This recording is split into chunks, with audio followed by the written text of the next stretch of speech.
Sometimes a sexy character can add an important element to a film, but sometimes we just have to ask, is it really necessary?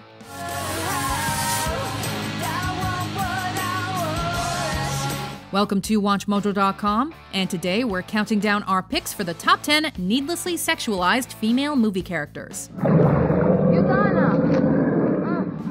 For this list, we're looking at those big screen characters that were sexualized really for no reason. We're limiting our list to females, as the males deserve their own list. If that's a transform there from the Battle of Chicago, I need to know how it works. We're excluding those characters that assume the classic femme fatale role.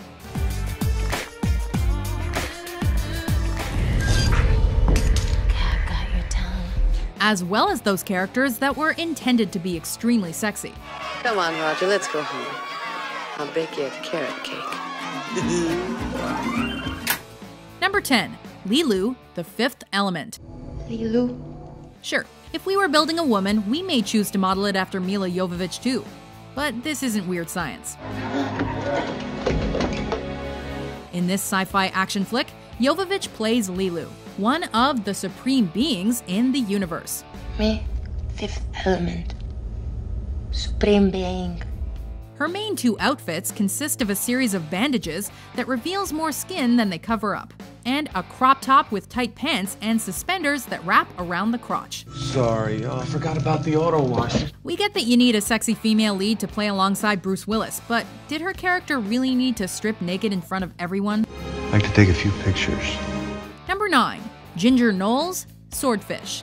I'm not what you think I am. This entry makes our list for one main reason: Halle Berry's topless scene. Morning. You mean afternoon? Sure, we're assuming audiences weren't complaining that they got to see Halle Berry topless, but was this really the movie that she should have done it in?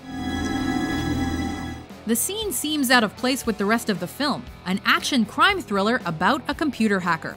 And critics complained that the moment was only added to give Swordfish more buzz. Pretty shitty day so far, but it looks like it just got worse. At least she was paid an extra $500 grand. You don't like the situation? Walk away. Number 8. Christmas Jones, The World Is Not Enough. I pulled the plutonium out of the one inside. You can detonate the triggers now. Bond girls are supposed to be sexy, and are often overly sexualized. We get that. But The World Is Not Enough goes too far with Christmas Jones. Don't bother. Not interested in men. Take my word for it. She's a nuclear physicist who is tasked with assisting Bond on his mission to prevent a nuclear meltdown. Always wanted to have Christmas in Turkey. This character certainly could have provided more depth to the film than Bond girls of the past. That is, if she hadn't been played by Denise Richards. I thought Christmas only comes once a year. Richards, who won a Razzie for her performance, claimed that she liked the role because the character was brainy. So isn't it time you unwrapped your present? Maybe they should have chosen an actress who actually fit that description and isn't more known for being a wild thing instead. Number 7. Loana, 1 Million Years BC. This adventure fantasy film had no intention of being historically accurate, as it portrayed dinosaurs living alongside humans. That may be more believable than the appearance and attire of Loana, however, played by the stunning Raquel Welch.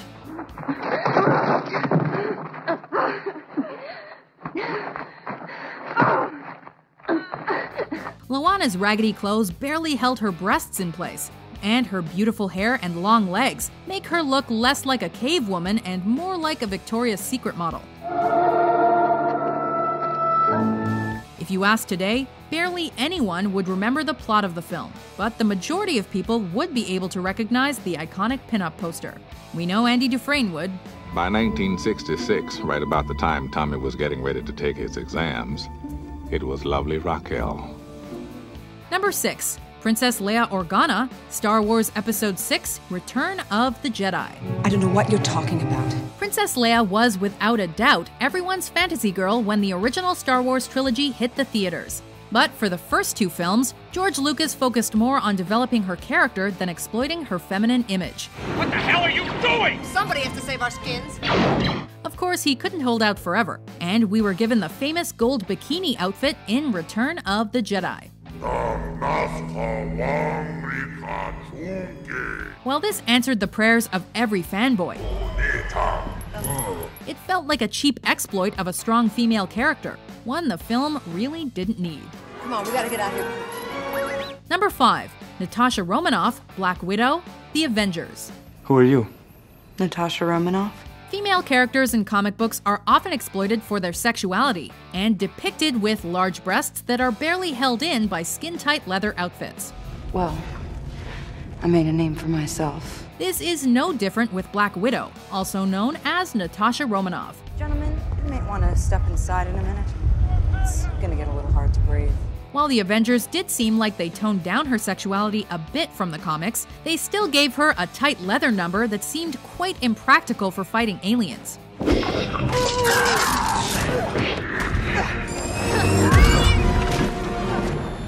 We also couldn't help but notice that there are several shots throughout the film that seem to pause on her character just a bit too long. I'm in the middle of an interrogation. This moron is giving me everything. Number 4. Tinkerbell, Peter Pan, and Hook. It seems like fairies have always been depicted as gorgeous females, but we think that may have started with Disney's Peter Pan. Sewing shadows, I mean. Sure, like many of Disney's female characters, Tinkerbell has an exaggerated hourglass figure, and that's accentuated with big blue eyes and bright blonde hair. We draw the line at her skimpy green dress, however, in that it barely covers anything. While they may have slightly changed the look in Hook, Julia Roberts still reveals a ton of leg for what's supposed to be an innocent fairy. What fun we'll have again, what times, what great games! Number 3. Lara Croft, Tomb Raider. I woke up this morning and I just hated everything. We place more of the blame on the video game industry than the filmmakers for this entry, but that doesn't make them any less guilty. And a lady should be modest. Yes, a lady should be modest.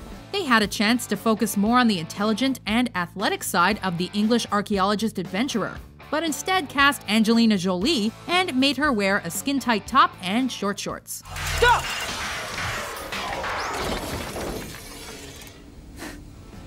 Jolie certainly has the acting chops to pull off a female action hero, but she was relegated to eye candy for this film. Number 2. Lola Bunny, Space Jam. Hi, my name is Lola Bunny. Just because you don't have an obvious female lead in a film doesn't mean you have to turn a side character into an object of sexual desire, especially if that character is a bunny. I'd like to try out for the team. We're looking at you, Space Jam. Don't ever call me doll. Lola Bunny is sexualized for absolutely no reason in this flick, as she wears incredibly short shorts and a crop top that hangs off her body. The heartthrob of the hoops, Lola Bunny! Surely that can't meet the uniform standards in the basketball rulebook. Plus, she's a bunny. Ooh, she's hot. What really makes it awkward is how everyone, including Michael Jordan, checks her out. That was the nicest thing anyone's ever done for me. Before we unveil our number 1 pick, here are some honorable mentions. I can open one up there, but I will need some help. Turn around. Now.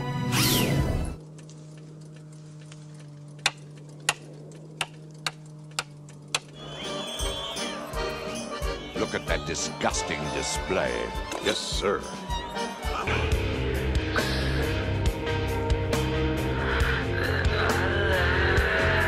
Number 1. Michaela Baines, Transformers. You think I'm shallow? We get it. Megan Fox is hot. She also plays a character that's supposed to be in high school, which makes her the definition of jailbait in this film. It looks like your distributor cap's a little loose. While Michael Bay similarly over-sexualizes Rosie Huntington-Whiteley in Transformers: Dark of the Moon. Got it? Yes. See what I tell you? It's the bunny. At least her character was of legal age. Look at the curves. Elegant, isn't it? beautiful. Did Michaela Baines serve any purpose other than being a legal eye candy for the audience? Oh god, I can't even tell you how much I'm not your little bunny. Remember that next time you look at the poster on your wall of her leaning over the car hood. You've got a high-rise double-pump carburetor. That's pretty impressive, Sam. Double pump?